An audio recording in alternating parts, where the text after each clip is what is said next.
ಗಣಪತಯೇ ನಮಃ. ಶ್ರೀ ಗುರುಭ್ಯೋ ನಮಃ. ಹರಿ ಓಂ. ನಮಸ್ಕಾರ. ಓಂ ಬಹುಶೃಂಗಾಯ ನಮಃ. ಯಾವ ಯಾವ ವಸ್ತುಗಳಲ್ಲಿ, ವ್ಯಕ್ತಿಗಳಲ್ಲಿ ಎಲ್ಲೆಲ್ಲಿ ಶ್ರೇಷ್ಠತೆ ಇದೆಯೋ ಅಲ್ಲೆಲ್ಲ ಭಗವಂತನ ವಿಶೇಷವಾದ ಸನ್ನಿಧಾನವಿರುತ್ತದೆ. ಭಗವಂತನ ವಿಶೇಷ ಸಾನ್ನಿಧ್ಯದಿಂದಾಗಿ ಆ ವಸ್ತುಗಳಿಗೆ, ವ್ಯಕ್ತಿಗಳಿಗೆ ಶ್ರೇಷ್ಠತೆ ಲಭಿಸುತ್ತದೆ.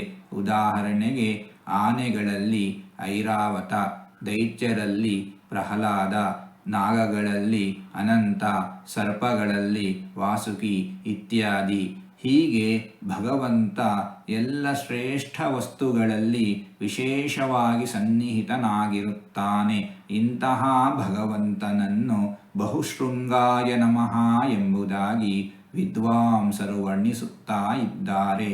ಹೀಗೆ 4 ತೊದಲು ಮಾತುಗಳನ್ನು ಆಡಿದ್ದೇನೆ. ಇದರಲ್ಲಿ ಏನಾದರೂ ತಪ್ಪುಗಳು ಇದ್ದರೆ ಆ ತಪ್ಪುಗಳನ್ನು ಬಿಟ್ಟು ಒಳ್ಳೆಯದು ಅಂತ ಏನಾದರೂ ಇದ್ದರೆ ಆ ಒಳ್ಳೆಯದನ್ನು ಮಾತ್ರ ಸ್ವೀಕರಿಸಬೇಕು ಅಂತ ಹೇಳಿ ಪ್ರಾರ್ಥನೆ. ಈ ನುಡಿಗಳನ್ನೆಲ್ಲ ಆಡಿಸಿದ ಭಗವಂತನಿಗೇ ಸರ್ವವೂ ಸಮರ್ಪಿತ. ಸರ್ವಂ ಶ್ರೀಕೃಷ್ಣಾರ್ಪಣಮಸ್ತು.